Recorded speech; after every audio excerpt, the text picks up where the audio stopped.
Stars are huge celestial bodies made mostly of hydrogen and helium that produce light and heat from the churning nuclear forges inside their cores. Aside from our Sun, the dots of light we see in the sky are all light years from Earth.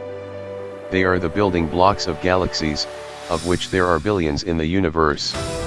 It's impossible to know how many stars exist, but astronomers estimate that in our Milky Way galaxy alone, there are about 300 billion. The life cycle of a star spans billions of years. As a general rule, the more massive the star, the shorter its lifespan.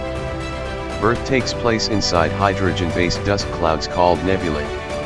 Over the course of thousands of years, gravity causes pockets of dense matter inside the nebula to collapse under their own weight.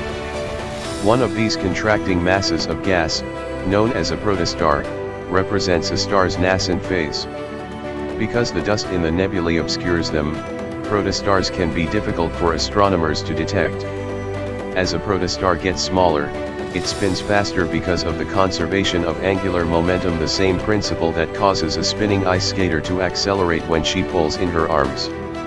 Increasing pressure creates rising temperatures, and during this time, a star enters what is known as the relatively brief T-Tauri phase. Millions of years later, when the core temperature climbs to about 27 million degrees Fahrenheit, 15 million degrees Celsius, nuclear fusion begins, igniting the core and setting off the next and longest stage of a star's life, known as its main sequence. Most of the stars in our galaxy, including the Sun, are categorized as main sequence stars. They exist in a stable state of nuclear fusion, converting hydrogen to helium and radiating X-rays. This process emits an enormous amount of energy, keeping the star hot and shining brightly.